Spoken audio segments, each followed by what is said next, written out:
ಸರ್ಕಾರ ಮಾಹಿತಿ ಇದ್ರೂ ಕೂಡ ಇವತ್ತು ಒಂದು ಶೋಚನೀಯ ಸ್ಥಿತಿಯಲ್ಲಿ ನಡ್ಕೊಂಡಿದೆ. ಇದ್ರ ತಕ್ಕಂತೆ ರೈತರುಗಳೆಲ್ಲ ಎಲ್ಲ ನಮ್ಮ ಶ್ರೀರಂಗಪಟ್ಟಣ ತಾಲೂಕಿನ ವಿವಿಧ ರಾಜಕೀಯ ಮುಖಂಡರುಗಳ ಹತ್ರ ಎಲ್ಲ ಭೇಟಿ ಮಾಡಿದ್ವಿ ರೈತರ ಜೊತೆ. ಆ ಭೇಟಿ ಮಾಡೋ ಸಂದರ್ಭದಲ್ಲಿ ಎಲ್ಲರೂ ಕೂಡ ಒಂದು ತಾರ್ಸೋ ತರ ಮಾತಾಡಿದ್ರು. ನಿನ್ನೆ ಖುದ್ದು ಸ್ಥಳಕ್ಕೆ ನಮ್ಮ ಕ್ಷೇತ್ರ ಶಾಸಕರಾದಂತ ರಮೇಶ್ ಬಾಬು ಬಂಡಿಸಿದ್ದೇಗೌಡರು ಬಂದಿದ್ರು. ಅವರು ಬಂದಿರೋದು ಶ್ರೀರಂಗಪಟ್ಟಣ ತಾಲೂಕು ಪರವಾಗಿ ಮಾತಾಡಕ್ಕೆ, ಶ್ರೀರಂಗಪಟ್ಟಣ ತಾಲೂಕು ರೈತರ ಪರವಾಗಿ ಮಾತಾಡಕ್ಕೆ. ಸಾಲದಕ್ಕೆ ಅವರು ಕೂಡ ರೈತರ ಮಕ್ಕಳೇ, ಅವ್ರೇನು ಹುಡ್ತಾನೆ ಚಿನ್ನಸ್ಪೂರ್ಣ ಹುಟ್ಟಿಲ್ಲ, ಅವ್ರು ರೈತರ ಮಕ್ಕಳೇ. ಅವರು ಇಲ್ಲಿ ಬಂದು ರೈತರು ಕನ್ವಿನ್ಸ್ ಮಾಡ್ತಾ ಇಲ್ಲ, ರೈತರಿಗೆ ಧಮಕಿ ಹಾಕ್ತಾರೆ, ಅಧಿಕಾರಿಗಳ ಮುಖಾಂತರ ರೈತರು ಧಮಕಿ ಹಾಕ್ತಾರೆ.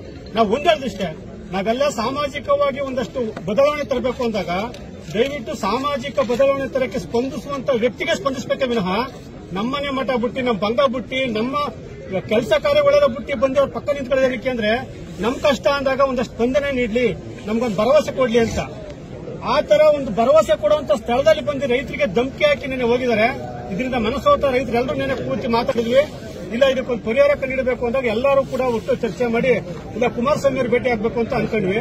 ಕುಮಾರಸ್ವಾಮಿ ಅವರು ಭೇಟಿ ಆಗಬೇಕು ಅಂದ್ರೆ ಅದೊಂದು ತಾಲೂಕು ಪ್ರತಿನಿಧಿಸರು ರವೀಂದ್ರ ಶಿಖಂಡಿ ಅವರು ಮಾಜಿ ಶಾಸಕರು, ದಯವಿಟ್ಟು ಅವ್ರನ್ನ ಒಂದ್ಸತಿ ಭೇಟಿ ಮಾಡೋಣ ನಡೀರಿ, ಅವ್ರನ್ನ ಒಂದ್ಸತಿ ನೋಡ್ಬೋಣ ಸ್ಪಂದಿಸ್ತಾರೆ ಇಲ್ವಾ ಅಂತ ನಾವು ಒಂದ್ ಕಡೆ ಹೋದ್ವಿ.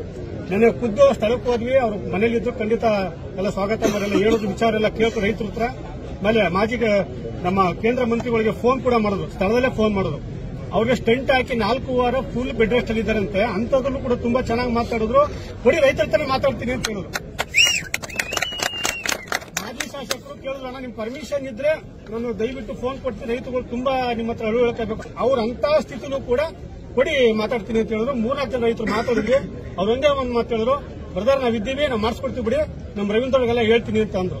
ಆಮೇಲೆ ಅವ್ರ ಸೂಚನೆ ಮೇರೆಗೆ ಇವತ್ತು ರವೀಂದ್ರ ಶಿಖಂಡಿ ಅವರು ಬಂದಿದ್ದಾರೆ. ಇವತ್ತು ಸ್ಥಳ ಪರಿಶೀಲನೆ ಮಾಡಿ ಇಲ್ಲಿ ವಾಸ್ತವತೆ ಅರಿತು.